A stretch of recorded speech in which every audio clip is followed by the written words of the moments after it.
Layman's Linguist, I do not know your real name, and I do not need to, but how would you like us to refer to you? Should I say something like, Layman's Linguist, what do you think? You can call me Kate. Kate is fine. We have the Layman Linguist on the show. Her meat space name is Kate. Yep. Meat space name. Yes. Good stuff. Deep cut.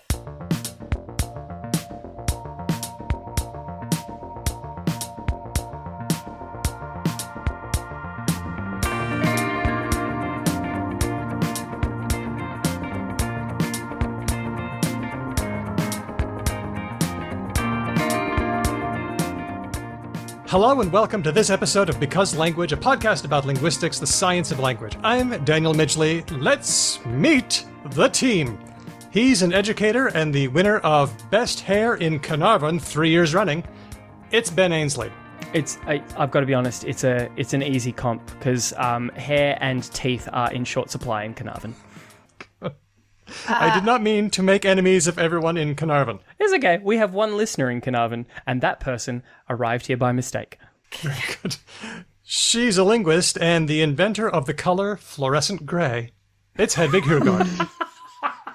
I like that one. So for everyone listening on this show, before Daniel says things, neither me nor Ben has any idea what he's going to say. He keeps a little run sheet for himself that he doesn't share with us.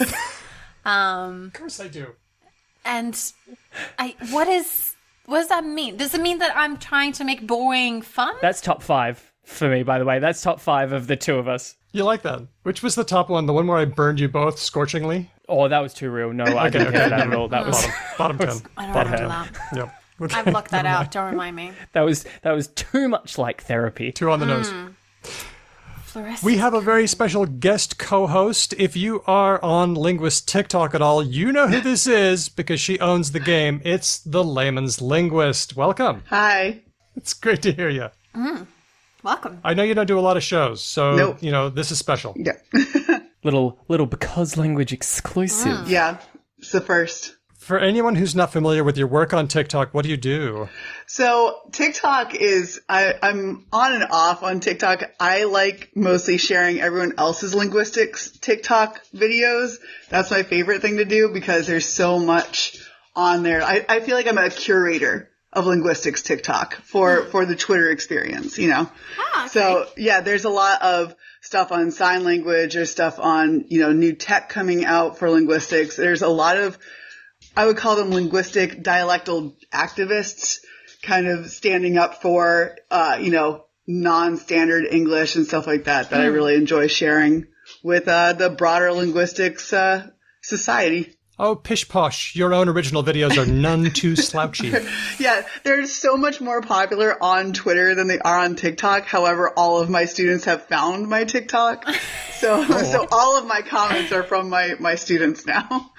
Which is great. How delightful. Yes. Oh, yeah. It's very exhilarating. And how did you come up with the name, if I may ask? Layman's I had a different name that I can't remember now, but it was really pretentious and I hated it.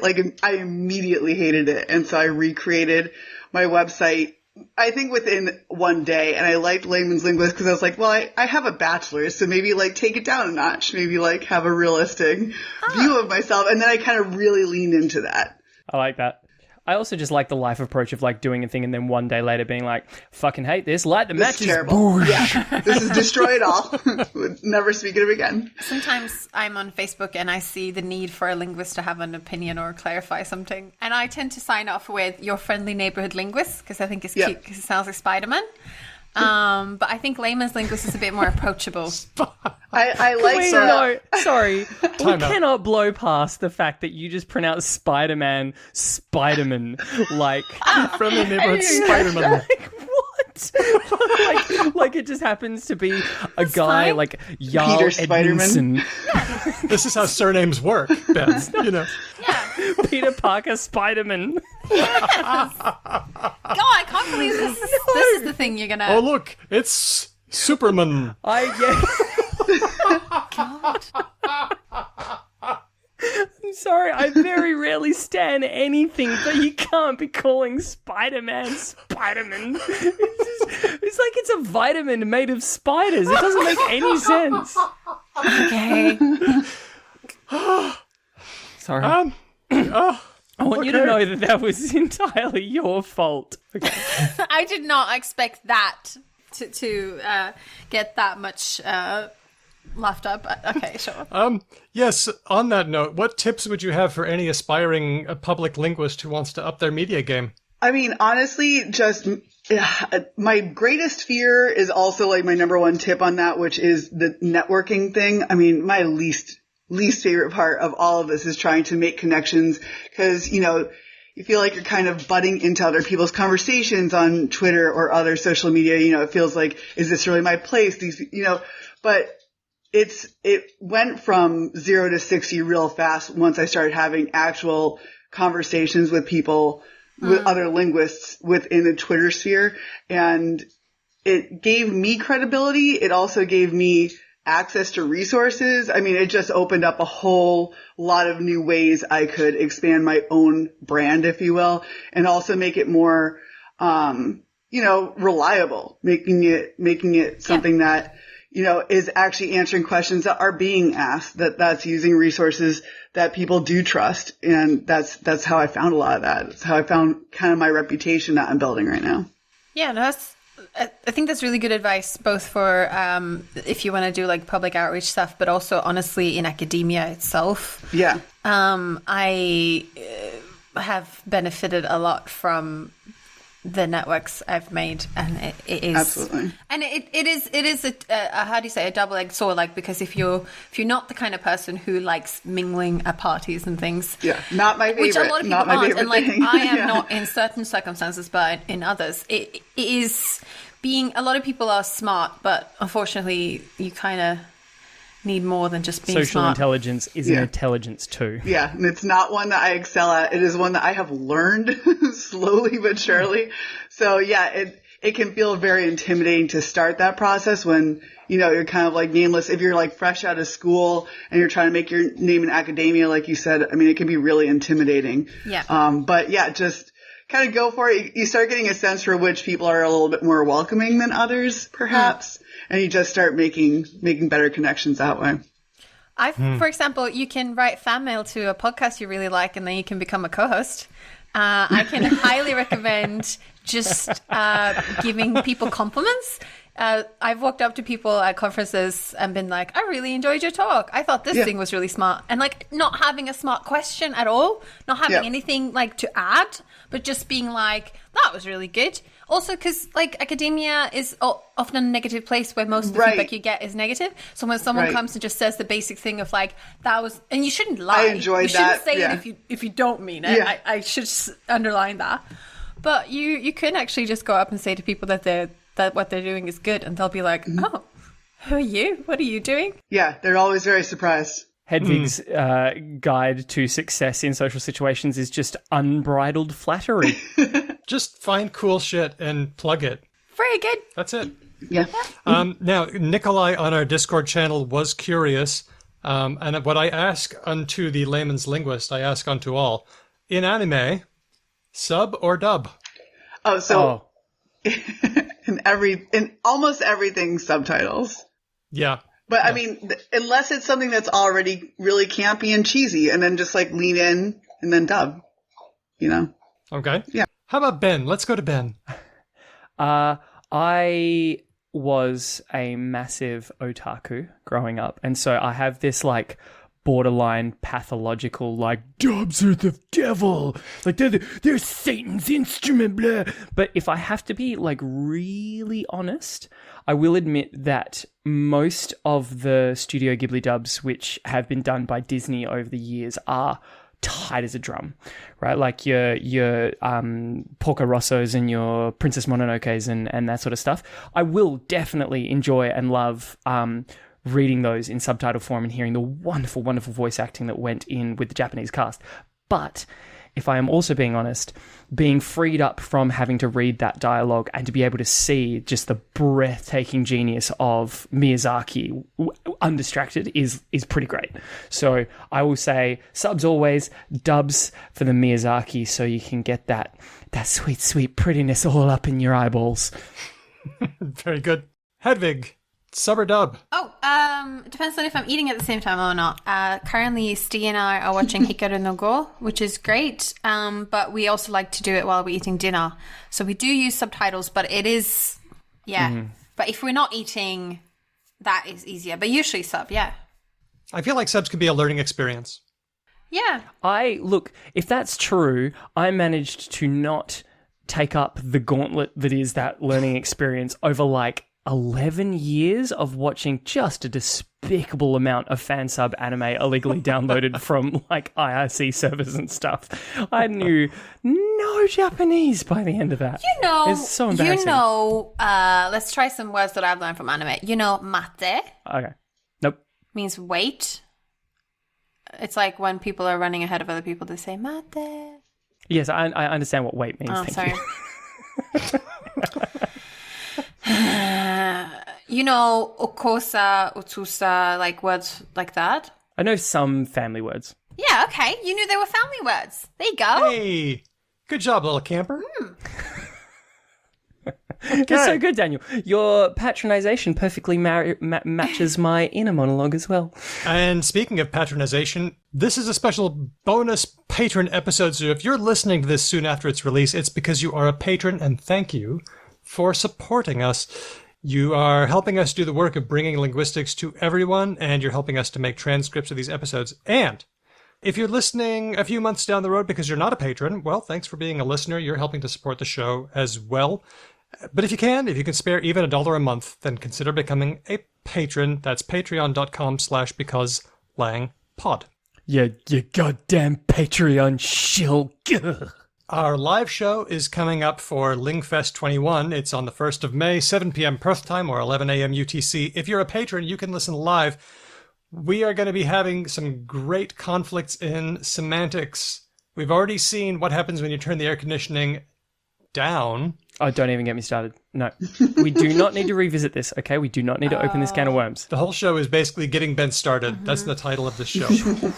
All Hedvig needs to do is say Spider-Man over and over, and we are there. We are going to get a live audience to vote for the right answers. So if you are a patron at any level, you can join us. So watch for announcements that way.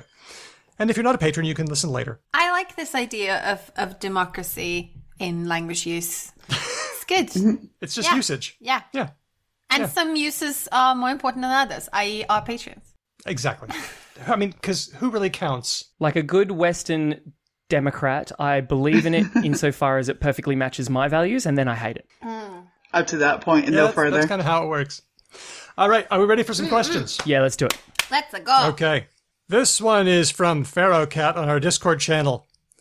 Do other dialects of English say to as chew? Like a tube is a tube. I am a tube sayer, but Ben, you are a tube sayer. Yeah, you got to squeeze out the tube of toothpaste. Yep, I say it with a ch. Kate, I assume tube? Just tube. Yeah, I always associate with the glide in there as being a British accent. That's like one of the markers for me is tube. Really? Yep. Yeah. Hedvig? Oh. Has Steve made you a tube gal? Well, so my English is not a very good example of anything. I have a lot of friends who are linguists, and we had some people over for dinner recently, and one of them was like looking at me fascinatedly and said, "You sound very different from when I met you 2 weeks ago." And it happens a lot. I meet people at conferences and they're awesome. like, "You don't sound the same like when last I met you." And I'm like, "Yeah, I'm around other people." And also, I mean, recently I've been in lockdown with my husband who speaks British English. So, whatever. I don't know. I changed a lot. I think, can we try and think of a naturalistic scenario? Can you ask me something and I can say the word? Hey, Hedvig, I need to brush my teeth.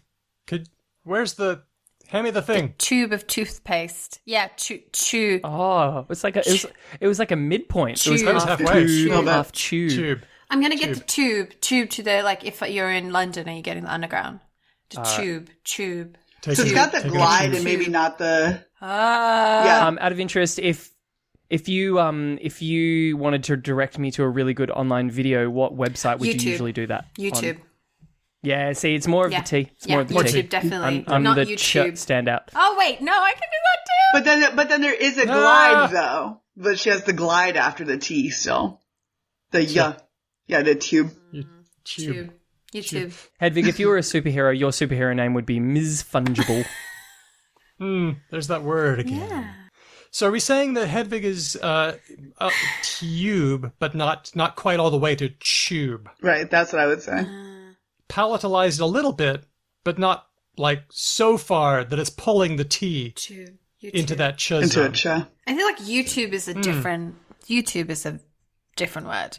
Well, you might hear other people say that as a unit, so then you might mirror how they say it. Exactly. So if you hear a lot of Americans saying YouTube, you know, you might just be mirroring that specific one. Yeah. I've been watching a lot of YouTube lately. Yeah, I've been watching a lot of YouTube. I've been watching a lot of meta YouTube commentary where people talk about YouTube on YouTube. So I hear the word YouTube a lot. So it's British and Australian, and I'm presuming probably Kiwi as well, because they're all kind of in a similar constellation of like English accents, English dialects. Would there be any others, do we think? Oh, what about a Bostonian? Canada. No, Boston. I'm outside Boston. That's the Patriots jersey right there. The only thing I know about Boston is coffee, right? No. That's New York. We don't say coffee. We say coffee. Oh, coffee. Sorry. Exactly. Coffee. Yeah, it's not coffee. That's New York. Okay. Because the Bostonians have dropped the rotative R, right? So in there's my head, non-rotative. I've associated them as like the most British of the American accents. So Bostonians do like to pretend that that's why there's a non-rhotic accent in southeastern New England, but the same thing is said of like Virginia. They think that they sound like that because of Britain. So it's really anyone's guess, but no, we definitely don't have R's. I've met people who've never said an R in their life, like non-intervocalic R. Never. Like me. This is something called yod dropping or yod coalescence, depending on whether you're saying it or whether you're not. And this is a continuum, because every variety of English is somewhere on this spectrum of keeping the yods or dropping the yods, and it's not uniform. In Australia, we keep some and drop others. So we're in the nude, but we read the news, and we play a tune, and we look very cute. In my variety of Pacific Northwest U.S. English, we drop more of the yods. We get nude, we read the news, we play a tune, but we look very cute. You play a tune? We play a tune. Yeah, not tune. Yeah. Whereas in Australia, if a banger comes on, tune! In East Anglia, England, they drop them all. They get nude, they read the news, they play a tune, and they look very coot. Coot? Oh, What? that's Coot. I love all dialects the same, but like, That's not a fan of coot. Not that one. I was just about to say the same thing. I'm like, I know that like everyone is created equal, but I don't care for that at all. They're very hypocritical here, but I don't. Coot. That one doesn't pass. Well, okay. Who's the actor that plays Wolverine? Hugh Jackman. Hugh. In East Anglia, he's Hugh Jackman. That's bizarre. I'm serious. Is this the same people who say white? I don't know if they do Whites that. and which. I have a friend who says which. And yeah, which one do you mean? Why? I always thought that was like one of those bizarre artifacts of like royal Queenie English, like which one do you think that it is? That sort of stuff. I definitely know like older Southerners in the U.S. So, taking it back to Farrakhat's question, here's the big list of everyone who says tube instead of tube. So this is in Scotland, in Derby, could be, it occurs many places in England, and then Canada, and also Australia and New Zealand. And South Africa as I'm well. surprised that Canada is on there. All of Canada, or like, does feel odd. Surely not. Let's see. Glenn says it is in the province of Newfoundland. Okay. And along the middle border from Thunder Bay to Saskatchewan, where it is rather common, according to Wells' 1982. Interesting. There you go. So Thunder Bay. I was in Winnipeg for a while, and people would think that I was a native speaker of English, but they couldn't place where I was from. And I quickly found out, because my roommate was from Thunder Bay, that very few Canadians know what Thunder Bay people sound like. So I just said I was from there, and they bought it. It's great. Just be like, I'm from Thunder Bay. They'd be like, oh, okay. Oh, welcome, eh? Apparently the tube thing is even on the rise in RP. in received pronunciation. That's what I very much associate it with British English, which apparently is like, there's like 3 neighborhoods that have it. But yeah, maybe that's why. Speaking of Royal English, isn't it going to be so interesting now when Harry and Meghan are trying to become American celebrities? What is going to happen to Harry speaking? I feel like so interesting is probably an exaggeration, but mildly interesting. I could go there. I could meet you at mildly interesting. It's going to be interesting to see the direct royal line, like his kids not sounding British. I don't think that's going to be kind of weird. It is interesting. You're welcome. It's the royals. It's like what all of them are like centered around. Yeah, I do think it's interesting that one of them is going to sound American or Canadian. I think that's going to be kind of weird for the royal family. Yeah. So just to finish up, Ben, in previous episodes, we have mentioned how we feel about people who say appreciate versus appreciate. But remember, this is just a case of yod dropping. Some people drop the yod, some people keep the yod. Is it, Daniel, or is it a really intense form of bougie dog whistling so you sound smarter than you are? There are people who have very strong opinions about the yod dropping. I mean, I've definitely had some, as a layman's linguist, I've heard some layman's opinions on that yod. Just to be clear as well, I was only talking about the appreciate divide, yes. None of the other ones. What about visual versus visual? That I don't care about as much. Okay. That's just weird. Like, whatever. You do you. What about what about issue and tissue? Issue. Issue? And tissue. Same deal. So weird. I'm a fan. For me, that's all just fine. That's variation, It's whatever. just It's one. the appreciate thing that I always see specifically politicians and principals of schools doing, even though I have met them in real life and they don't say it that way. I Put think upon. you've got evidence of affectation. Oh, I've got receipts, buddy. Let's go on to our next one. Also from Pharaoh Cat on our Discord channel. When did people start using contractions like don't and won't? In period shows like Bridgerton, somebody's been watching Bridgerton, they use very precise speech, e.g., do not. Is this a class thing? When did contractions become common and normal? That is a dope question, Pharaoh Cat. The first thing I thought of when I read this question was that it is still very, at least in American schools, it's still very, very frowned upon in like essay writing, any formal setting. But yeah, I don't think I used a contraction for 4 years in college. So, it always takes a much longer time to convince the written language that something is changing than it is the spoken language. So I'm sure that I don't know what decade that really made the leap, but I'm sure that is simply just a relic of that proper, intelligent, formal speech should be this way. And now it's really just apparent in our writing. Yeah, I had to remove all the contractions from my PhD thesis. My supervisors were like, and it's easy with some of them because you can just go like replace all don't with the do not. Yeah. Won't turns into will not. But yeah, it was, and especially I feel like I feel like there's different degrees of which contractions are considered good and bad. Y'all and ain't certainly down at the bottom of the barrel. Yes. It's my favorites. Did you have any triple bangers? Did you have like shouldn't have or something? Oh, I say y'all have all the time. I say y'all have all the time. Y'all have. Yeah, y'all have done that. Y'all have done that. Okay, yeah, cool. I like that. For sure. Good. Well, I'm thinking of Bridgerton, and it has, for example, this was in episode 3. How am I to find a proper husband if I do not even know what I am to be searching for? Wow, 3. That's the worst. Yeah, that's one. So do we have a bit of the straight dope on this? I've got some dope, but what do you find? Anybody got any truth to drop on me? I'm going to guess, as the layman, that this, in terms of speech, is way old. Like we've been saying, certain members of English have been using contractions for a really long time. Okay. I am going to drop a year on you, a year span. Can you tell me what years might be on either end of that span? I think the earliest examples of this in written are going to be like some of the earliest examples of written English. Yeah, I agree. Okay. I like Shakespeare is like early modern English, right? So, and there has to be a bunch in there. Maybe not King James Bible, but like not too soon after.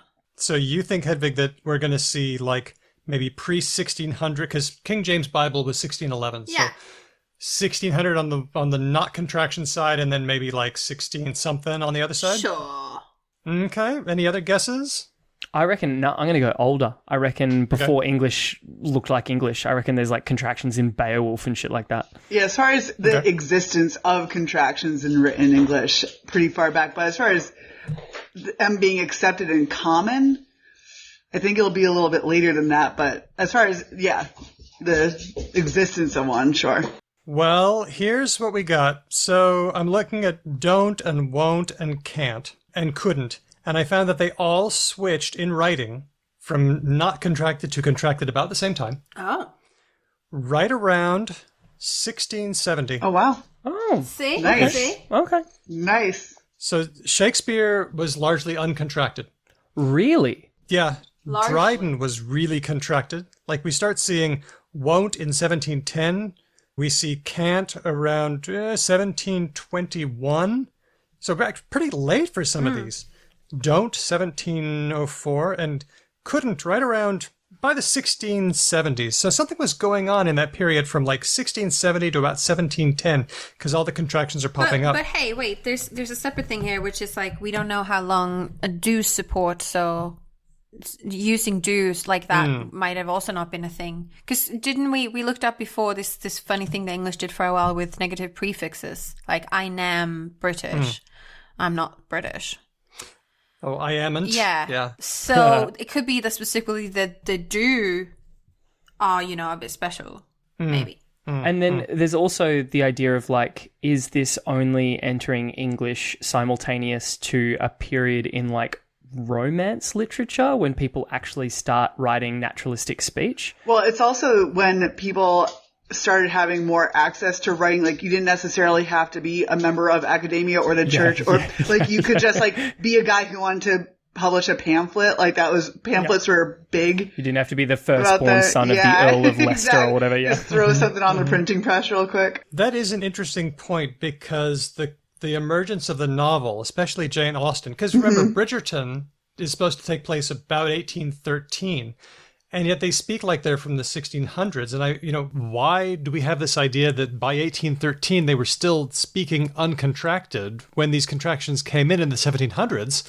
And then I thought, well, let's just take a look at Jane Austen. Let's take a look at Pride and Prejudice, which, by the way, was published in 1813, and start counting up contractions. So I am occurs 303 times, whereas I'm occurs 1 time. Wow. Wow. And it's Lydia, which, it would be, wouldn't Yeah, it? which of course is Lydia. Lydia. I love how you are basically a Sex and the City fanboy, but for Jane Austen. Oh, that's so Lydia. That's so Lydia. Well, she was the young one, right? I mean, she would be the one. Do not occurs in Pride and Prejudice 137 times, whereas don't occurs only 6 times. Mm-hmm. Will not occurs 73 times, and won't occurs once. Were these other ones coded to low-class characters, out of interest? Not always. I wonder if a lot of that is because of coding for your audience, which is, look, these people are fancy, so they don't use contractions. Like, not because it's realistic, but because it is shorthand for the audience to understand that, like, these are educated people. Just so you know. Just like appreciate. Right. Yes. So you don't have to say it in so many words. Look, they're not using contractions, so they're fancy. Yeah, I think you're right. I think the long forms stick around. They seem to stick around longer than they really did because they were frowned upon in books, just like you say, Kate. It was only later that writers like Mark Twain and Charles Dickens would try to write characters the way they really sounded. Yeah. That was kind of a new thing. I would also be a very bad Trekkie if I didn't mention that the main way you can tell apart data and law is that law is able to use contractions. Could you run that one past me again? Okay, so in Star Trek The Next Generation, there is an android called Data. Oh, sorry. I didn't hear the data bit. I only heard law, and I thought you were talking about like legalese from like the 1600s, and I was like, okay, this is a pretty bespoke reference, but I'm there with you. Basically, for those who haven't watched Star Trek, there are 2 characters that look the same, but one is like a bit evil. And the one who's a bit evil is also a bit more socially intelligent, maybe is the word. He can more human. He can like lie and understand humor and stuff like that, whereas Data is desperately trying to become human. And one of the ways you can tell them apart is that Law can use contractions. So whenever Law pretends to be Data, you can spot him if he uses any contractions. It's also how you know Captain Raymond Holt is under stress or in trouble. That's right. Yeah. Yeah, that's true. Finger on the pulse, guys. Finger on the pulse. Okay. Good. Me and pop culture like this. Good. What an interesting device, though, that a writer can use. Yeah. Let's move on to our next question from Steele on Discord. Does anyone think Yiddish would have made more of a comeback after World War II, but got displaced by Hebrew among its own potential base when Israel started? Well, so I've been looking a little bit into this, or rather, I happen to have an acquaintance who wrote a paper before, because Yiddish actually lives on, in a way, in Hebrew. So because a lot of the people who learned and planned and revitalized modern Hebrew were often Yiddish speakers, you can see traces of Yiddish in modern Hebrew, particularly in the phonology. Oh, wow. But my understanding is this... Like an unavoidable cross-pollination kind of thing. Yeah, I like didn't know if a that. bunch of people are making a language, then they're going to bring their own stuff Yeah, to and it. it's not only that, and also a very large majority of the people who were learning Hebrew, or not maybe a majority, but a lot of people had Yiddish as their first language. So it makes some sort of sense. Maybe we should also briefly say what Yiddish is. So Yiddish is a West Germanic language. So it is an Indo-European language of the Germanic branch, and it was and is still mainly spoken by Jewish people in Eastern Europe and also in Germanic in Germany. And as the question asker is implying here, a lot of speakers didn't live to see the end of World War II. In fact, I looked up, it's about 85% of the people who were in concentration camps or something like that were Yiddish speakers. So it's Wow. it's an intense slaughter, in lack of a better word. Well, yeah. Before the Holocaust, there were about 11 million Yiddish speakers, and after that, many, many fewer. Wow. Yiddish does still live on in several places, including, as far as I understand, in America, in Hasidic communities. Yes. Yes. I know. I went to school with a large Jewish population, and especially their grandparents, who many of them had immigrated during that time. I mean, they were born in like the 20s. They knew Yiddish. I mean, fluently. It wasn't, I picked up, just as an Irish Catholic kid, I picked up a handful of Yiddish words that I didn't even realize weren't common in other parts of the country. Yeah, because it's very, very common in certain areas, like the east side of Providence. You definitely hear people's grandparents speaking it. Oh, cool. One of the great experiences for this show was going to New York City and talking to Zalman Molotek and Mottel Didner, part of the creative team that brought Fiddler on the Roof to life in Yiddish on Broadway. Cool. That's that was awesome. I went to their office, and Zalman is the older man, and his parents were just holding on to Yiddish. And Mottel expressed his gratitude to families like those of Zalman who held on to it so that there would be something to come back to. That's really sweet. It was very moving. There's a weird side that I found. This essay by Elizabeth Freeberg of Yale. It's called The Cost of Revival, The Role of Hebrew in Jewish Language Endangerment.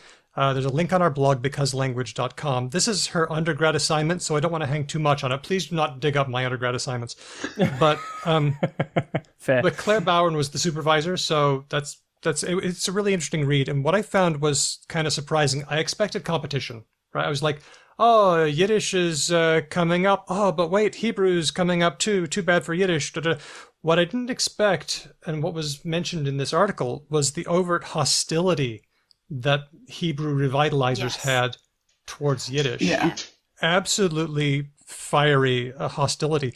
They actively tried to suppress it along with minority languages like Ladino and Karen. And they didn't like Yiddish because it was, number one, the language of the diaspora.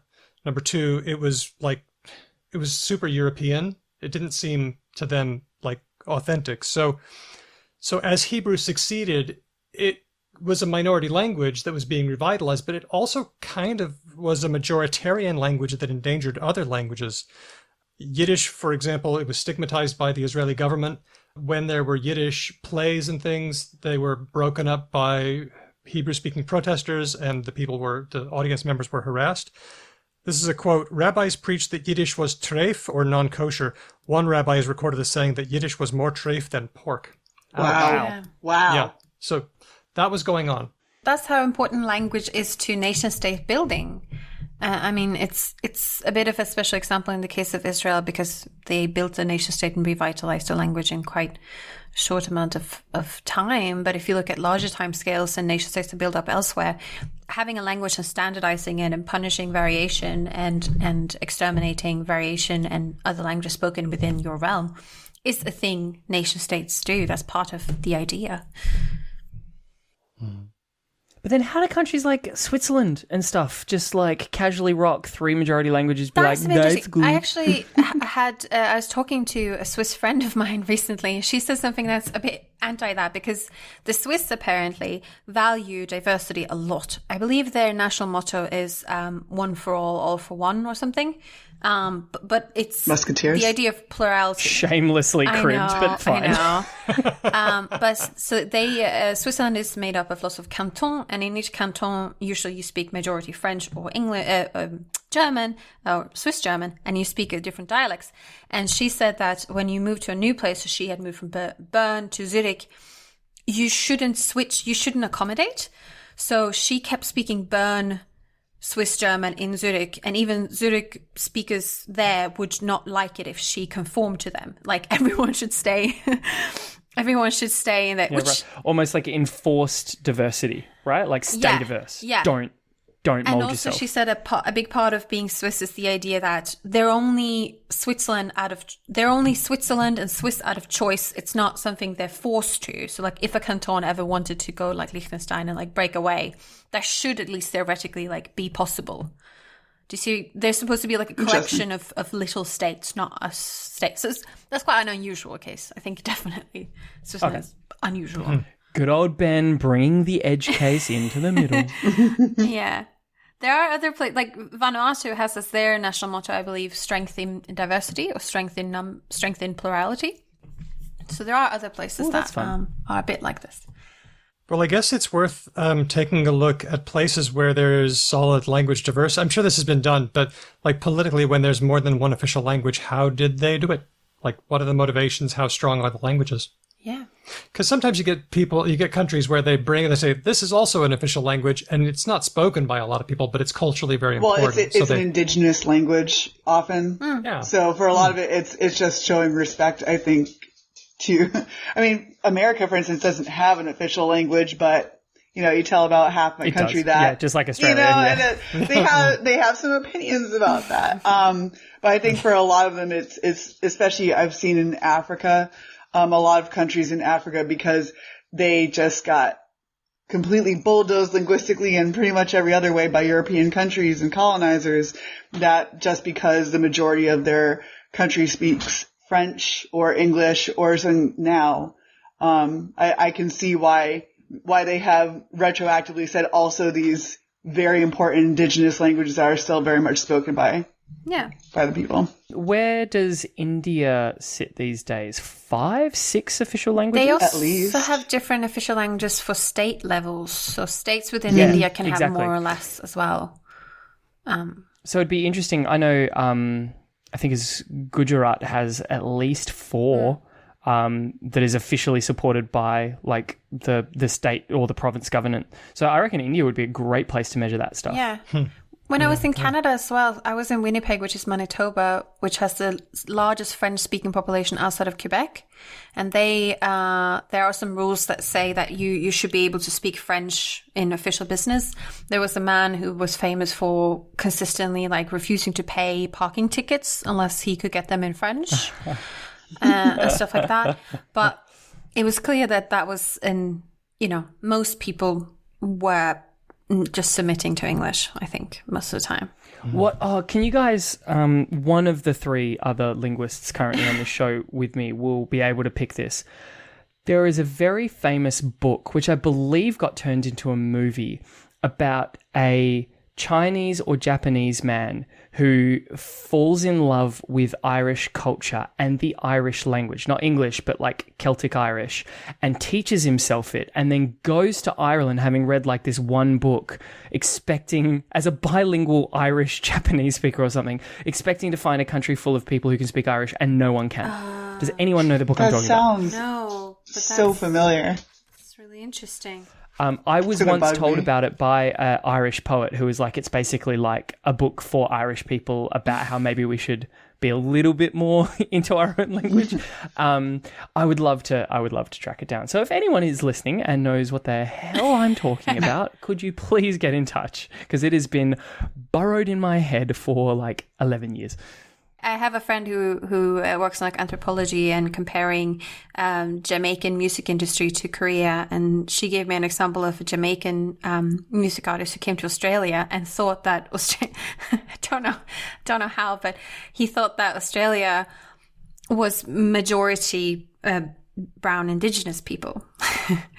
So he was really happy that his music was popular there and expected to go and play a show to a bunch of not white people, and turned up and had a full room of majority Anglo-Australians and was really confused. Crushed. But I like the idea that he lived for a while in the world. I was just thinking that as well. Like, what a beautiful world inside his head that he got to live in, where like the majority of Australia was the Indigenous inhabitants who like wasn't awfully sort of murdered and brutalized by white colonizers. Yeah. Just for a second, that happened in his head, and that's really lovely. Really... Let's keep going with the theme of bilingualism with this email from Teresa. She emailed us, hello@becauselanguage.com. Teresa says, huge fan and long-time listener. Thanks, Teresa. Way back on the discussion of bilingual advantages, that was episode 4 with Irina Kodos, I had some questions about the overlap of second language learning and language delay or impairment. As a speech-language pathologist, I have to evaluate students of all language backgrounds for a language disability, and sometimes this includes English language learners. Obviously, no two bilinguals are the same, and this makes standardized testing, even bilingual standardized testing, near impossible. Oh, true. Yeah. Many bilingual children have difficulty with syntax. How can you tell if this is a normal step on their bilingual journey or an indicator of a language impairment? What about parents who are using their second language to speak to their children when they are not completely fluent in it? Could that cause their children to learn broken English? Hate to use that term. Can we think of something better? Thanks for the great show. Okay. I will say, as far as a parent who is teaching their second language to their child, no, their child will not learn their quote unquote, and I'm using big air quotes here, broken English. They will fill in the gaps, especially if their peers speak that second language. If, for instance, their parents are immigrants and they are in the country that has that as their first language, all those gaps will be filled in. They absolutely won't have any problem with their language whatsoever. So that part, that one's probably the easiest answer of the question. I see what you're doing here. You're just plucking the low-hanging fruit. And, you know, we have talked about hearing parents who sign, they're learning Auslan or ASL or whatever themselves, but their input is still good enough for deaf kids under 5. There's no vocabulary impairment. That wasn't syntax, it was vocabulary, but still. It's still important if they have peers and educators who are also reinforcing that second language, especially for signers. It's that you need to have the input around them. It doesn't necessarily have to be their parent. Right. Or their caretaker. Besides the problem of standardized tests for bilinguals, I wonder also how it works cross-culturally. Like, a lot of these standardized tests assume certain things about like social roles and things, about like a strange adult that you haven't met before comes into a room and asks you questions. I'm sure this is something speech pathologists talk about, but I'm imagining that might be more of an issue with bilingual children than monolingual children, where you might know to expect what kind of social settings would be. Especially considering their other experiences. If other people who have been, say, English speakers come into their lives and ask them questions, that might have been a threatening experience for that kid before. It's not always a positive experience to have those bilingual specific experiences. And I wonder, I mean, I'm not a speech pathologist. I've never studied it, but I'm guessing a thing that I've heard many times said is like kids can have various sort of delays or gaps, but usually by the time they're a certain age, it evens out. So you shouldn't freak out too early if something takes a longer time or something. And I'm guessing this is something speech pathologists are trying to detect of like what is a quote unquote normal delay and like reasonable and possible to catch up with, and what is something that you'd actually need extra support for. I don't know how you do that. Yeah, I'm noticing this FAQ from Antonella Sorace and Bob Ladd for the LSA. They say bilingual development sometimes results in slightly slower language development than for some monolingual children. Our older child was still saying things like "where you are" instead of "where are you" in English at 4.5. This is a normal developmental stage for monolingual English children, but they usually figure out that they have to say "where are you" by the time they're 3 or 4. Our older child just took a little longer. So expect some mixing. Yeah, and they will reach that, though. That's what people are kind of worried, like, okay, so yeah, I guess if you want to call it a delay, then yes, a bilingual or even trilingual child might take a little longer to reach those milestones, but they will be reached, and they will, given the right amount of input in both of those languages, they'll be perfectly fine, fluent speakers. Yeah. By the end of it all. Maybe that's a good way of putting it as well. If it's just about input, if you're actually hearing more than one language, but hearing about the same amount of utterances, you're actually getting a little bit less input for each of those languages. Sure. And I don't know if I can say authoritatively, but here are the warning signs that you should watch for if there is a real problem. I do not know what those could be, and I invite any syntacticians among the speech language pathology folks to give us any guides that they might have. Let's go on to one from Anne, who emailed us, hello@becauselanguage.com. Something has been rattling around my head, and it clicked when I listened to the Swearin' Time episode. Specifically, Daniel said that reasoning with people who believe the big lie, that Trump won the election and it was stolen, reasoning with them is ineffective because it's like being part of a faith community and they turn to each other to reinforce their beliefs. I'm not religious, but I used to hear a Christian radio broadcaster talk about apologetics, which as far as I understand is a formalized or codified body of argumentation and evidence that he would use to convince somebody that his faith is true. This is what I think of when I hear people bring up all of the fake evidence of voter fraud, suitcases full of votes, the Dominion machines, the algorithm broke, and so on. My questions are, number one, can we apply the word apologetics to cults or non-religious beliefs, or is it specifically a Christian thing? Number two, is the word related to apology, and if so, which came first? This is from Anne, describing herself as not a Trump supporter. Can I ask, because I wasn't sure I understood the example. So there was a Christian radio broadcaster who used the term apologetics for a bunch of quote-unquote excuses or like arguments for keeping to a particular faith that is being questioned. It's commonly related to apologists. So if you hear of like a such and such apologist, it's making excuses for why that was acceptable or normal or good. And apologetics is specifically religious, but often related to that idea of an apologist. So, but I'm confused about the fact that it was a Christian broadcaster who was then critiquing other... It's usually about Christianity in my experience. I'm going to say that with a big old question mark over it, but it's used, I've heard it in terms of any religious theology, but it's almost always in relation to Christianity. It wasn't originally, but apologetics and apologists in that setting are usually Christian. Okay. Yeah, I used to have a book club with some Christian. They turned out to be pastors, so there was me and some other atheists, and then these Christian pastors, and we would talk about the Bible and stuff, and it was interesting for a while. But they didn't mind referring to themselves as apologists. That's the thing I don't understand, because to me it sounds it's not necessarily negative. It sounds really, really negative. Because when you apologize for something, it's because you did something wrong, right? Outside of the Christian usage, I have almost always heard it have a negative connotation, but it's within the theological circles, within the Christian circles, where it seems to be just a term. Wow. That's is not this necessarily like some crazy Nietzsche like ressentiment response type shit where the Christians have just been like, not only are we apologists, we are now going to reformulate that to be our core identity, and we'll do it better than you. We are unapologetic apologists. Well, because I know it comes from the legal term in Greek. It was apologists was just, I believe, the defense Oh. That's it. It wasn't, when it was originally coined for Christians, it didn't have that negative connotation yet, and then it gained the negative connotation outside of Christian circles. Because aren't Christians, That's right. Christians of all branches quite into like Latin and Greek etymology? Like Catholics had to be, because Catholics until when I was a kid, they finally started allowing Mass in English. But you weren't allowed to say Catholic Mass in English until just a few years ago. So that's why you get things like sinister just means left in Latin, but the left-handed God was like the bad one. Yeah. So like you get these little things where like, because you literally just listen to Latin all day on Sunday. That's all you had. So interesting. You get borrowings from an ancient language.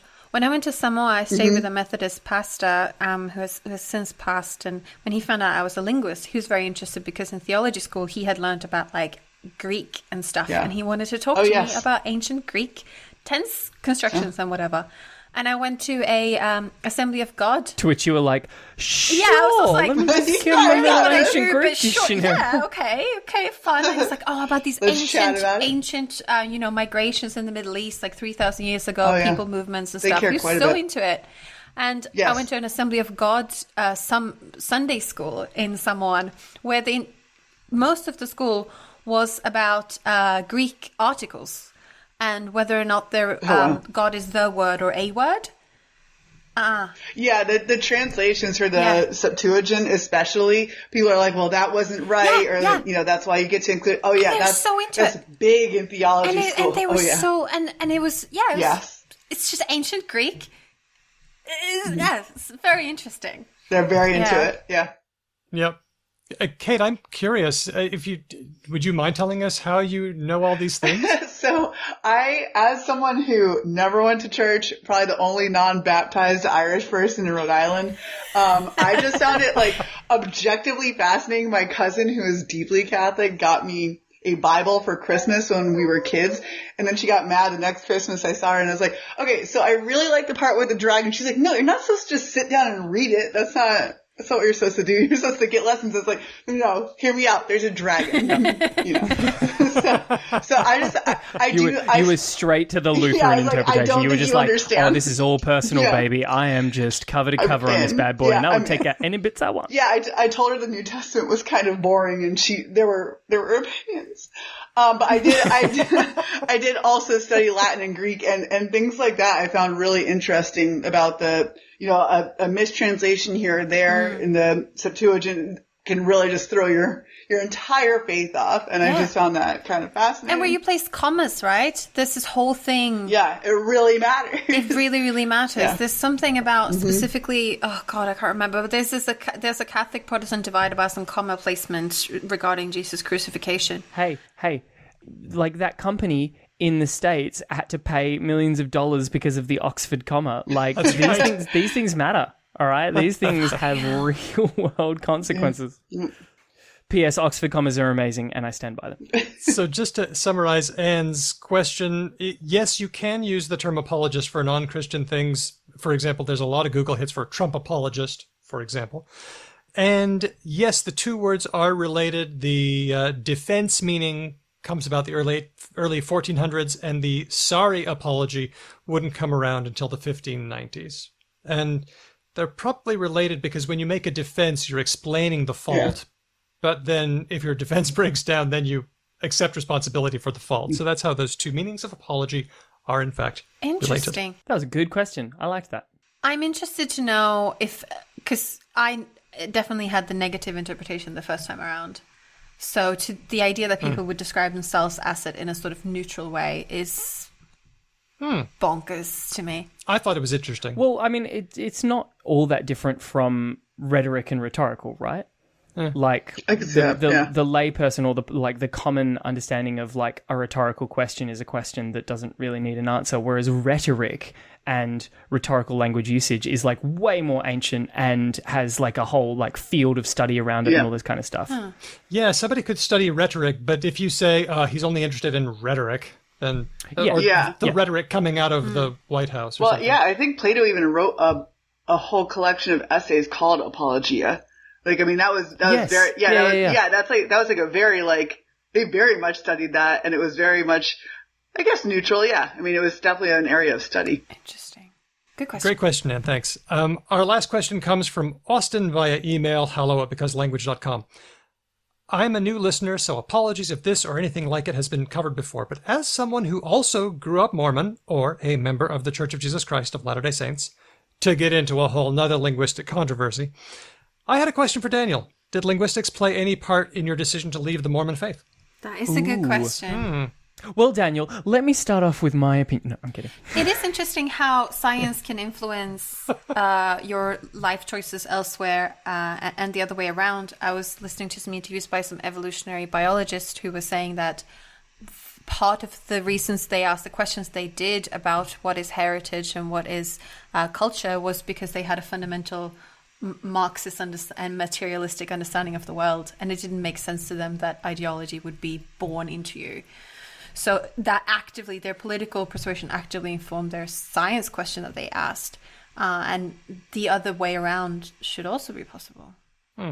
So, Daniel, did linguistics help you just like set a fire to the temple?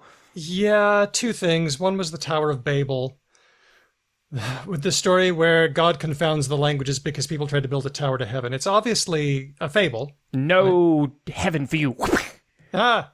The Book of Mormon contains a bit about somebody who claimed to be there, and so you can't really say it's a metaphor and still believe in the Book of Mormon. That was one thing where linguistically it was clearly wrong, and yet everyone at church believed it, and that was a big eye-opener. So is that sort of like your personal version of like God buried dinosaur bones to test the non-believers kind of thing? It was a real click moment when I realized that was wrong.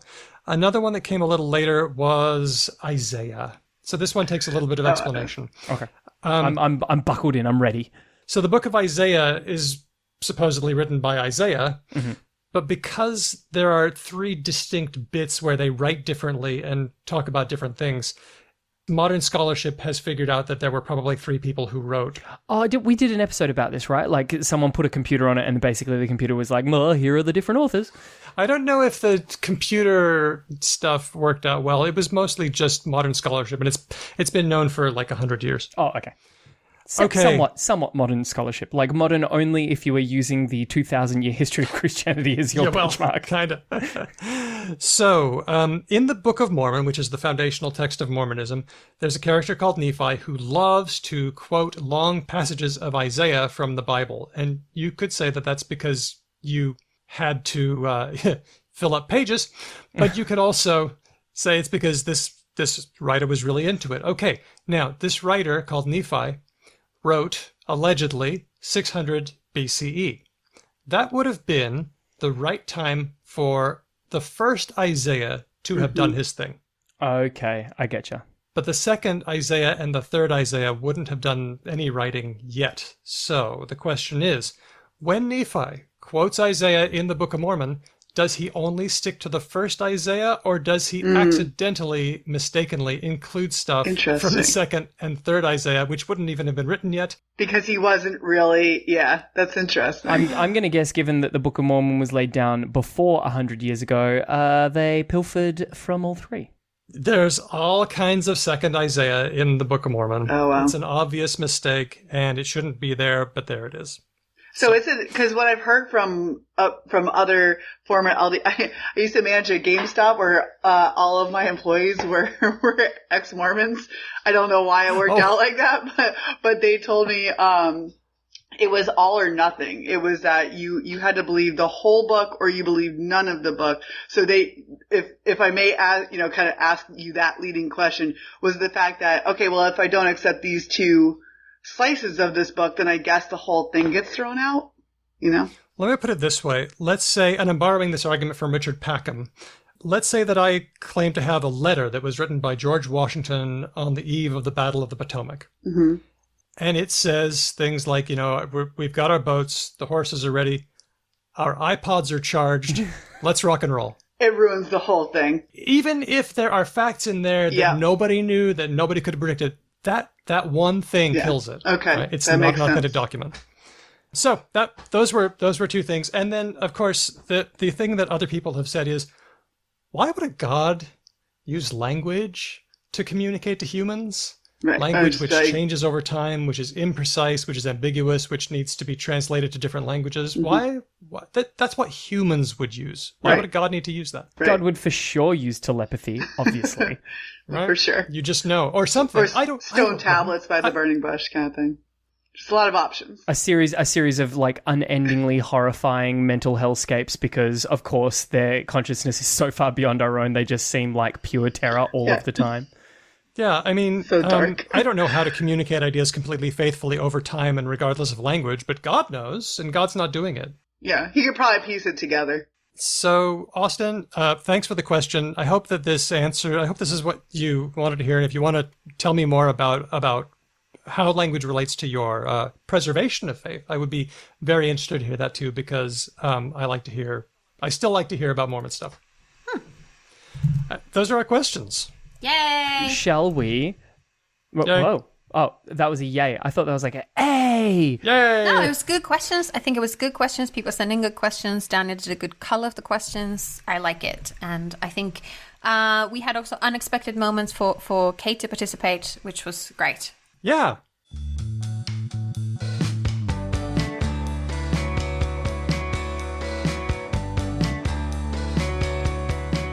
Speaking of which, we need to move on to Word of the Week. Yes. And seeing as we've got a bona fide TikTok megastar, Yes. I'm gonna have to think that her sort of understanding of the ragged fringe of English language change is much better than all three of You us mean combined. teenagers? Because I've been on TikTok a little bit, and there is some weird fucking shit going down in TikTok. I didn't even think to mine TikTok for my word of the week. That would have been brilliant. That would have been so much smarter than what I did. Goose. Silly goose. That's an untapped resource. Because it's Oh true. my God. I did have to learn.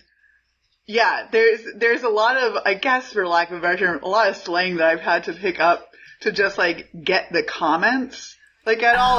Like what? Yep. Yeah. Well, for instance, like there's right now, like this is not a word, but it's that little emoji, like sparkle emoji, the star emoji, like when you're like mocking someone or something like that, you use that on either side of a word, so you're just like, or like, I am depressed, and you like have these like stars I've on either seen side that one depressed. in YouTube comment sections. Yes, so that, I don't know where it originated, but where I saw it the most initially is TikTok, and that, I've like loved using it since then too, because I'm just like, yeah, it just adds a little spice to whatever stupid thing you're saying. God bless Gen Z.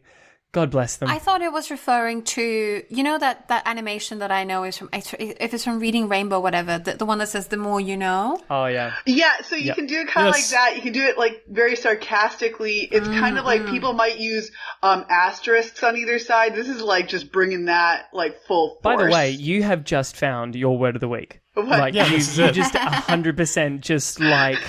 Star this emoji. is- I was about to say something. Can I do the star emoji? Can sparkly star emoji be my word? Then Yes. Then Yes, sparkly please. star emoji is that's the one. Nailed it. Good. So just to be clear as well, just so I have it through in my head, it's basically a like a very contemporary version of a parenthetical statement, right? Like you'll put it around a certain thing, and depending on what you put it around, You'll put it around, but it'll be like an emphasis. So a lot of times, like it's very tongue in cheek. So it's usually like either mocking yourself or mocking the person who like that you're kind of quoting. But there's something it's a very tongue in cheek, sarcastic kind of usage, and it's very funny to me. Is it jazz hands? Is it kind of like... It can be, it can be kind. Yeah, I could see there being a parallel to jazz hands. I'll find some good examples of it because it's very like you only use it like in inappropriate settings. I have found to be the most impactful moments with that for sure. Okay. Good. While we're on the topic of paralinguistic internet stuff, there's a new one that's appeared on our Discord channel from River, and that's using strikeout as sotto voce voice. Like, I have never seen this before, but I have totally seen this before. Yeah. Oh, I didn't know that was called sotto voce voice. Me That's fun. neither. Yeah, okay. Well, because there's also the like superscript. Like there's kind of like the cousin of that strikeout. If you use superscript, it's like I'm not really saying this. Yeah. And then there's the lots and lots and lots of diacritics kind. We talked about that before. That has, yes. Oh my God. So hard to read. Zalgo text. Yeah, yes. it's in The Sims as well. Yeah. That's a good word. Okay. Wow. Thank you very much for that word/emoji usage of the week. There you go. This one was suggested by Diego Stimmy. Jimmy. This sounds, for an American one, for an American colloquialism, this sounds strangely Australian to me. I thought so too. Yeah. I could see it. I could see it being Australian British. I've definitely heard this have some backlash too, though. Like for instance, this is one of the ones that made me cringe a little bit was something like if you say the word stimmy, then you definitely need a stimmy. For instance, so like very like there's been some judgmental backlash on that, but there's still some ownership on the other side of the term. So I just got it. Sorry, that took me really quite a long Maybe time. you I was say just that like, loud then. Is it an ableist thing? What's going on here? And then I was like, oh, I get it. It's classist douchery. Yes, if you're using a dialectal term, then you're broke. So Yep. guilty Gotcha. as charged. So does someone want to say out loud what it means, please, for our listenership? Yeah, true. Stimulus check. Yes. Or stimulus package, yeah. Which is when the government gives lots of money to you so that you go out and spend it because the economy is not doing good. Well, lots of is relative, but yes, Yeah. ideally. And also, I think you could also, in America's context, be like, when the government gives you money so that you have food to eat. yes. Suddenly we decided that a universal basic income was kind of plausible. Yeah. Yeah, well, weird It's just like telecommuting to work. Apparently that thing that like all people who have families have wanted for like the last 20 years and everyone was saying was way too hard and completely impossible. Turns out we could have done that overnight the whole time. Yeah. Yeah. Yeah. What else? Next one. Anecdata. This one was suggested by Steele. Very good. I know this one. I knew this one, but because nobody knows everything and there's always 10,000 people who are encountering something for the first time today, this one's for you. Steele says, can I throw anecdata into the word of the week pool? It's anecdotal data. I like anecdata because we're in a world where there's tons of formal research into different topics, and I think a lot of people are willing to accept that there are procedures for figuring out how things really are. But we all know that we prefer to hear anecdotal evidence from people we know. And if somebody says anecdata, that signals that they know that. Whereas people who unironically complain about fake news legitimately think that most institutions have an anti-them agenda. So anecdata is, I know that this isn't, I know this is an anecdote, but still I'm going to say it anyway. Yeah, I like anecdata. It's like it's an acknowledgement that the story that I am telling you, which I think is important and worthy, is also not science. Yeah. So please don't go doing the thing that I just did because I have an N of 1. I also appreciate any kind of portmanteau. Like any excuse to make a portmanteau is a good new word for me. You should. I'm into it. I feel like so. The word that this is replacing is the phrase "just anecdotal evidence." Correct? Because people have been saying that kind of for a while. Like, oh, this is just anecdotal evidence, but yesterday when I did this, this happened or something. I've encountered anecdata. I'm going to say like 15 years ago on Boing Boing. The truly ancient web zine cum blog thing. So like it's certainly not particularly new. It's a good one though. Yeah, I like it. Hedvig, you had one. Well, now that I'm back in Europe from Australia, I was in Australia for 5 years, and I think Australia is great, and I miss it dearly. You don't have. It's We fine. miss you We too. don't know where you sleep. You can rag us out as much as you like. What? We don't know where you sleep. I don't get it. Anyway. Oh, doesn't matter. It doesn't matter. I miss Australia a lot for many different reasons. One of them just being that, we're working on our 3rd month of lockdown and We're not. Yeah, and you're not. But other reasons too. But I also have realized in which part the Australian academic linguistics world is a bit different from the European one. And just what kind of questions people ask and what they're doing and things. And one of the specific terms that sort of become more noticeable to me is that in Australia, it's not that uncommon to use the term sleeping for a language, usually in indigenous language that doesn't have fluent first language speakers. And the term is supposed to invoke the idea that the language is merely sleeping and is possible to be awoken and revitalized and used again. It's like a nice, gentle thing.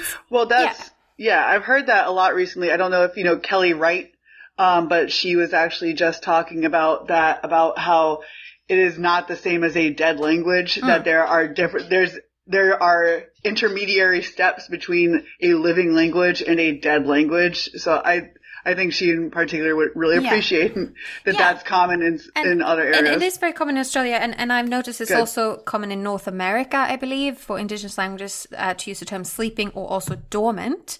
And if you look into various catalogs that have sort of scales of what they call language endangerment, usually, there's the Endangered Languages, or ELAR, Endangered Languages Archive.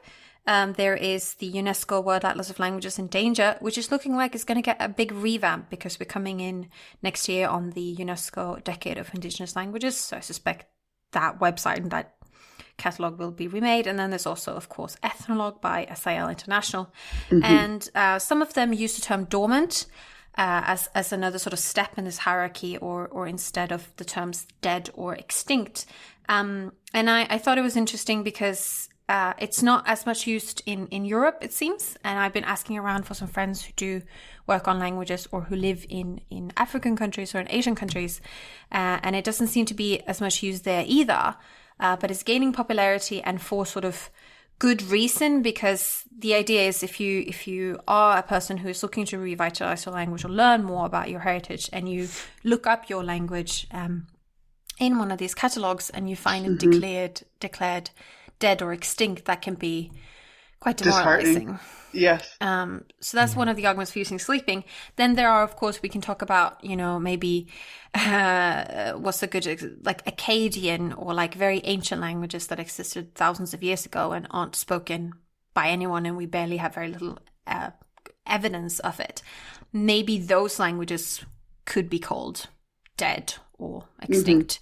Or extinct or something like that. Yeah. Well, and I've had people ask questions, often non-linguists, but I think it's a very fair question. Is Latin really dead if it has all these descendants? And my answer immediately was yes, because no one speaks Latin. But that's a great question, because there are ones that literally dead end. There was this language. It doesn't have descendants. How do you distinguish between the two? Yeah. I thought those, the more I thought about it, the more I thought that's kind of a fair question, actually. I've heard people say, the linguist Baltasar Bickel has in some calculations said, if we make a guess that we call a language if it's chronologically mutually intelligible from one point in time to another, then a possibly maximal time span is probably about 1,000 years. And then we start getting into that the two ends can't really understand each other. And by that measurement, Latin would no longer be a language that is spoken. There's also discussion, I know, about whether Latin is actually the ancestor of French and Italian, or whether Latin is a language that existed and there was a dialect continuum, and maybe there was a sister language of Latin that is actually the ancestor, or whether it's all like a mishmash dialect continuum. Well, people tend to think that it's, when you say it's from Latin, that we're saying it's from like the great senators writing their essays. Yeah. No, we're talking about vulgar Latin. We're talking about the spray paint on the walls kind of thing. Exactly. Yeah. So in that sense, that is an argument even more in favor for the fact that Latin spoken by the senators is probably even more dead. Very much dead. It was probably dead when they were writing in it. In reality, they probably didn't speak like that whatsoever. Yeah, that as well. Yeah. Yep. But this word sleeping has sort of come back to me now that I'm no longer in Australia, and I'm very interested to learn if there are people in Europe working on indigenous languages of Europe or various places in Asia or in Africa who are using the term. And also South America I'd be interested in, because so far I've mainly seen this used by Americans and Canadians and Australians and New Zealanders. All right. Well, star emoji, stimmy, anecdata, and sleeping are words of the week. Layman's linguist, Kate, thank you so much for coming on the show and talking to us. It was kind of an idea that I had. I think I'd like to have the layman's linguist on, and I'm so glad that we've had you on. Yeah, It was very fun. Thank you so much for having me. Just be aware, we kind of have a low-key rule. If you appear on the show 2 more times, you officially become like an unofficial host. All right, so keep that in the back. One of us. Yeah. Just keep a little tally, just Okay. somewhere. Just All be right. like, when the second Start one's up there, be marking on like, the wall. oh, do I want to? I don't think so. Last question. How can people find out what you're doing? Oh, me personally, well, I have the laymanslinguist.com. You can always check me out, Layman's Linguist, on Twitter. That's probably where I'm the best at updating, so go ahead and follow me on there. Thanks again. Thanks. If you have listened to this show and there impossibly is something that we haven't answered and you still have questions, then you should probably get in touch with us. And there are so many, many ways that you can do it. We are Because Lang Pod on Facebook, Twitter, Instagram, Mastodon, Patreon, TikTok, and now on Clubhouse, which I'm pretty sure is just Discord, but a different app. But anyway, send us an old-fashioned email, hello@becauselanguage.com. If you just are so ancient that is your way to do it, that's fine. You do you.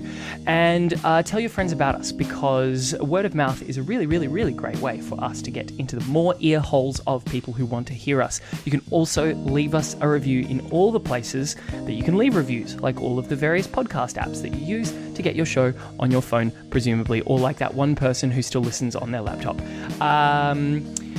Please go and like Dustin of the podcast Sandman Stories at Stories Sandman. He is just doing the Lord's work in terms of recommending us anytime anyone asks about a linguistics podcast. Be like Dustin, recommend us. And of course, you should definitely go and check out The Layman Linguist. In fact, Dustin even recommends this when someone just asks for a podcast as well. What a guy. What a guy. It's just, what brave... Again, we've said this before, it was a brave question. Anyone going on Twitter and saying, does anyone know a podcast? Because if anyone who listens to more than 2 podcasts probably listens also to 50 podcasts and is probably obsessed about them. One of the great things about working on this show now is that we have transcripts, so you can search to see if we said something very smart and you want to go back to that particular episode and find it. Yes. Because our... Smart. Interesting. Let's say interesting. Maybe, you don't remember exactly what episode we said what in. We cover the news segment, but usually the title has to do with the main part of the show. So it can be a bit tricky to find an episode where we said something particularly intelligent, Ben. That's one of the charms of having Patreons who give us money, is that we can pay people to do transcripts. And we are very grateful for Maya Klein of Voicing Words, who does just our transcripts. She listens to every word we say and writes them all down, which is an impressive task. What was that you were saying about intelligent? I can't. What? What? That was an intelligent word. God, now you broke me. I more meant just the idea of Maya Klein. Poor Maya Klein having to sit down and listen to all of our words. I'm sure she adores us. I don't know if I'm that's sure true. she Find out. getting I have paid. no idea. Let's ask. Yeah, we can ask her. We can see. Maybe we should actually just have her on the show sometime and ask her what she thinks about That the is show. an amazing idea. Wouldn't because that be great? Just be like, I would like to hey, hear about that. who do you hate the most? Who's the worst? Who speaks the fastest or slurs the most? We'll do it. Okay, all right, great. Hey, Maya, get ready. Yeah, what I love is that Maya Klein is currently gonna at some find this point out. in history listening to this right now and typing it out. Hey, Maya. Hi. Yes. So, Maya Klein of Voicing Words does a great job on our transcripts, and we're very grateful for her to exist. And we're also very grateful that we have patrons on Patreon who give us money, which, among other things, we can give to her so she can continue her great job. Some of our top patrons are Termy, Crispy, The Major, Chris L, Matt, Damien, Helen, Bob, Jackie, Kitty, Lord Mortis, Lissa, Elias, Erika, Michael, Larry, Bin, Christopher, Dustin, Andy, James, Nigel, Kate, Jen, Nasrin, River, Nikolai, Aisha, Moe, Steele, Andrew, James, Shane, Eloise, Roger, Rianne, Jonathan, Colleen, Glyph, Ignacio, Manu, and Kevin. And Kevin is my favorite because it's also the name of my D&D character. Thank you, all of you. Our theme music has been written and performed by Drew Kroplianov, who is a member of Ryan Bino and of Didion's Bible. A lot of great music coming out of that particular person. Thank you for listening. Catch you next time. Because language. Yay. Can someone explain to me what queso? Like, I know that queso means cheese in Spanish. Yeah, they're cognates. Isn't that amazing? Yeah, exactly. But why, when American says queso, they mean they mean something in particular. They mean some sort of white It's stuff. Well, we have a guest here who can help us with Hello. that. We Hi. have a layman's linguist. Hi. What is queso? Oh, queso. Okay, so yeah, in America, queso is this like dipping kind of cheese. There's like usually kind of a spice to it, a little bit of kick to it, but it is what we consider like what we think Mexican cheese is. I'm very aware that that's inaccurate, but it's very much what we think Mexican cheese is.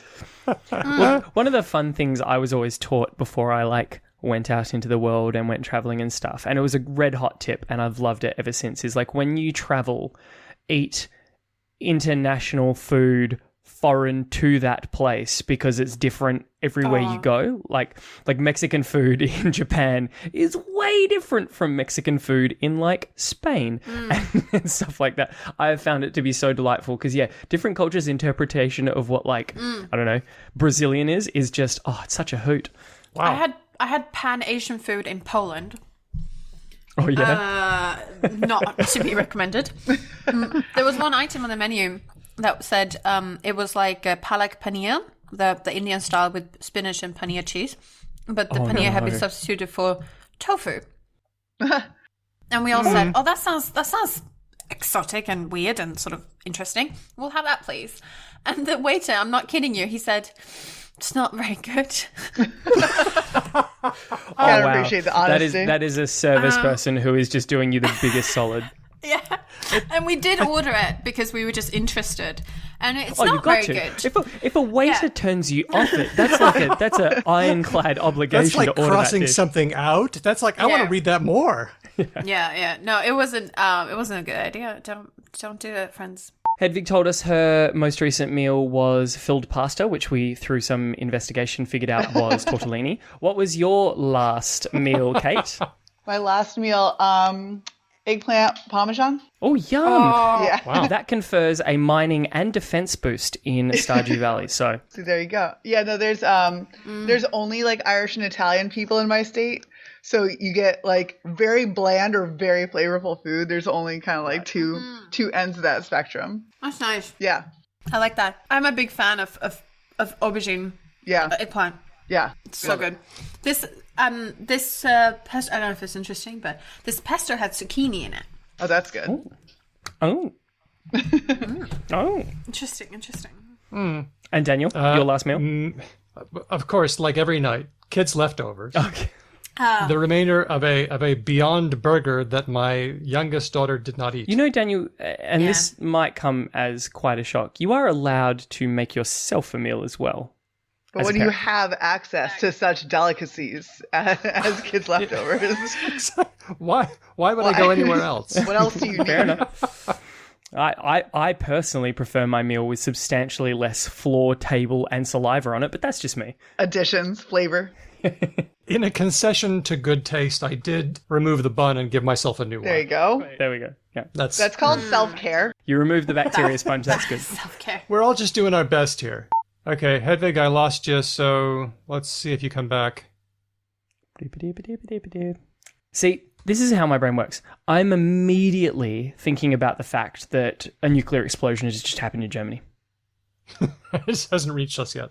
That's like, I don't know why my brain does this. Every time I see Why like do a... you- why do you like this? I don't know. I see like a big, hurt like you? an unusually big flock of birds, and my brain immediately is like, this is it. This is how it ends. It's just like This is how in it the starts. movies. That's so 2020. I went to the library the other day, and I walked out onto like the main road where the buses go and stuff, and I just guess I haven't been on that main road during peak hour like ever before, and it was just like wall-to-wall traffic in both directions, and it wasn't moving, and again my brain was just like, I mean, there's This is how obviously Independence Day starts. Yeah. Exactly. Yeah. Right? We lived through 2020. Nobody can ever blame us Yeah. for this. It's just it's been there longer, but like now it's at least justified. Like all that's changed is I have acquired a justification. It was yeah. always there. Yeah, exactly. If it happens again and you can't get back in, just start, like, record yourself shouting things that you might want to say. And then I'll find a way to edit you.